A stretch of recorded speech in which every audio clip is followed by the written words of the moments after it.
teman-teman, yuk belajar tentang pasar oligopsoni. Sebelumnya, perkenalkan nama saya Alena Dian Asia dengan NIM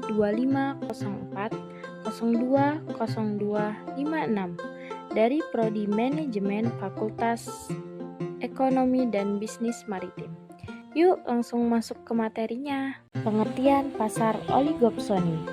Pasar oligopsoni merupakan salah satu bentuk pasar yang di dalamnya terdapat dua atau juga lebih pembeli, umumnya pelaku usaha, yang menguasai pasar dalam hal penerimaan pasokan atau juga berperan sebagai pembeli tunggal atas suatu barang atau jasa di dalam suatu pasar komoditas. Pasar oligopsoni ialah salah satu bentuk dari pasar persaingan tidak sempurna, yaitu salah satu pasar yang belum terorganisir dengan sangat baik dan sering timbul ketidakadilan di dalam pasar. Hal ini sering terjadi di pasar input bahan baku, seperti pasar tembakau, kakao, atau kopi, di mana beberapa perusahaan besar membeli hasil panen dari banyak petani kecil, memungkinkan mereka menetapkan harga rendah. Nah, di sini ada ciri-ciri pasar oligopsoni. Yang pertama, terdapat beberapa pembeli. Di dalam pasar oligopsoni ini terdapat beberapa pembeli yang menguasai pasar, di mana tugasnya adalah membeli berbagai produk-produk yang dihasilkan oleh para produsen. Meskipun menguasai pasar, para pembeli juga tidak bisa bertindak semaunya karena akan dapat merugikan dirinya sendiri. Jika para pembeli melakukan kesalahan, produsen ini bisa saja memilih pembeli lain yang punya jaringan dan juga dana yang kuat. Yang kedua, umumnya pembeli adalah distributor. Pada pasar ini, sebagian besar para konsumennya ialah distributor. Mereka yang membeli suatu produk dapat dihasilkan produsen untuk dijual kembali ke para konsumen akhir. Nah, ciri-ciri yang ketiga yaitu produknya adalah bahan mentah.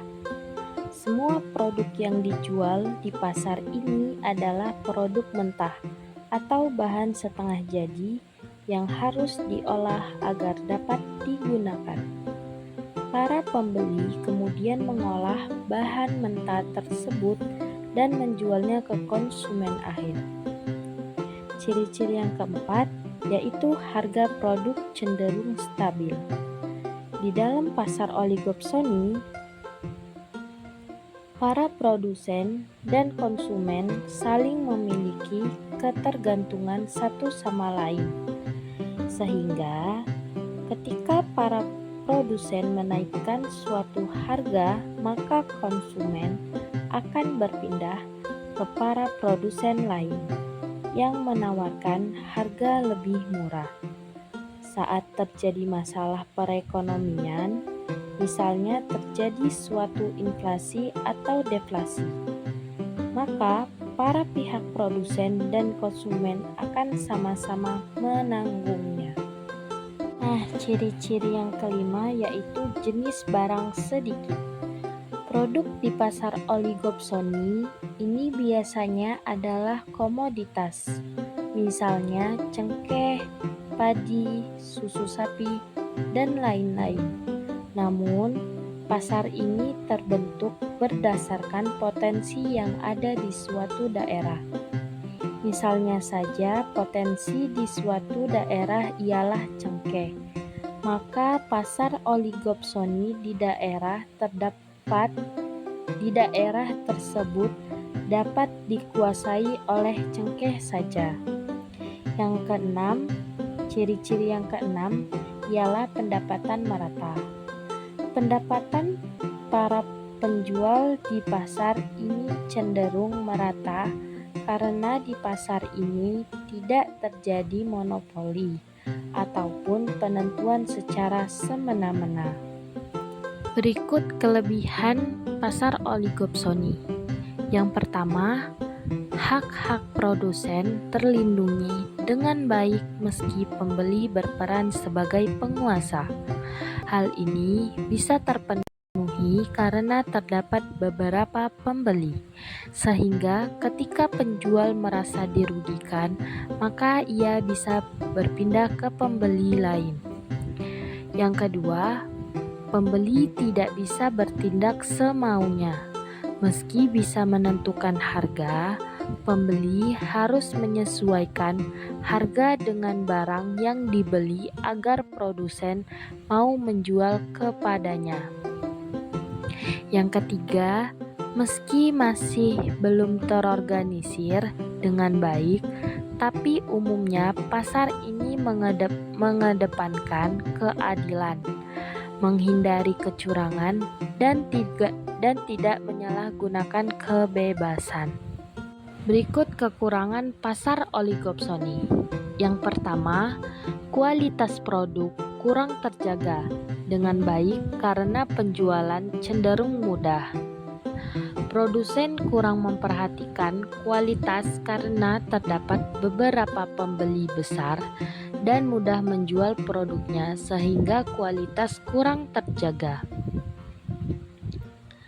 Yang kedua, cukup rentan terjadi manipulasi di mana beberapa pembeli melakukan kerjasama memanipulasi keadaan yang bisa merugikan produsen. Biasanya terdapat manipulasi tersebut terjadi karena pembeli ingin mendapatkan harga yang lebih murah. Yang ketiga, kemudahan dalam hal jual beli menyebabkan kurangnya kreativitas. Produsen hanya fokus pada produksi tanpa merasa perlu melakukan inovasi dan kreativitas terhadap produk dan bisnis mereka. Contoh pasar oligopsoni. Contoh dari pasar oligopsoni, misalnya pasar wortel di sebuah desa. Di sini petani wortel ini dapat menjual wortel mereka kepada beberapa pedagang di desanya untuk bisa dijual kembali ke kota. Contoh lainnya yang paling menggambarkan pasar adalah usaha konstruksi bangunan. Usaha ini ada banyak, tetapi ada beberapa pelanggan yang ingin menggunakan jasa konstruksinya berdasarkan pesanan yang sudah disepakati. Beberapa contoh penerapan lainnya seperti industri pertanian. Beberapa perusahaan besar membeli hasil pertanian seperti tembakau, cengkeh, atau produk segar dari ribuan petani kecil. Nah, contoh lainnya, industri makanan cepat saji. Sejumlah kecil jaringan restoran besar seperti McDonald's, Burger King membeli daging dari banyak peternak. Industri tembakau. Beberapa pabrik rokok besar membeli tembakau dari banyak petani. Nah, contoh yang terakhir, supermarket besar. Itu membeli produk pertanian dalam jumlah besar dari petani. Nah, di sini ada kelemahan bagi produsen. Yang pertama, manipulasi harga. Pembeli dapat bekerja sama untuk mendapatkan harga serendah mungkin. Yang kedua, kualitas kurang diperhatikan. Produsen tidak terdorong meningkatkan kualitas karena tahu produknya pasti laku. Yang ketiga, minim inovasi. Kurangnya tekanan dari persaingan membuat produsen kurang inovatif.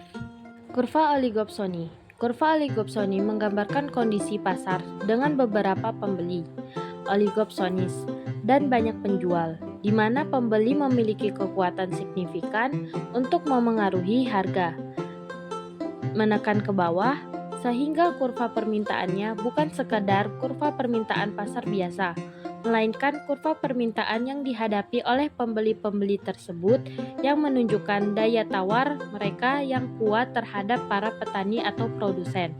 Kurva ini mencerminkan bahwa pembeli dapat memanipulasi jumlah pembelian dan harga. Berbeda dengan pasar persaingan sempurna, di mana pembeli adalah price taker. Karakteristik kurva oligopsoni. Yang pertama, beberapa pembeli banyak penjual. Pasar didominasi oleh segelintir pembeli besar. Misalnya pabrik rokok membeli tembakau, pabrik gula membeli tebu. Yang kedua, kekuatan harga pada pembeli. Karena jumlah pembeli sedikit, mereka punya kekuatan untuk menentukan harga beli, seringkali lebih rendah dari harga kompetitif.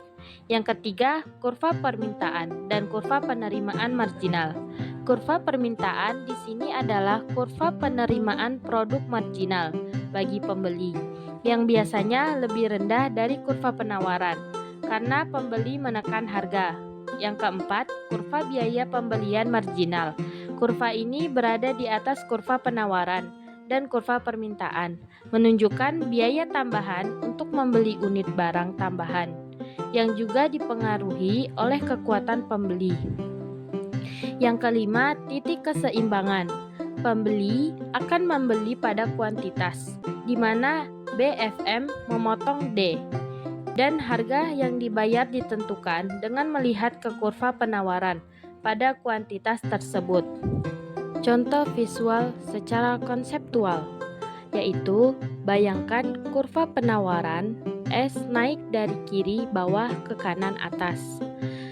Kurva permintaan atau PPM produk penerimaan marginal berada di bawah kurva S.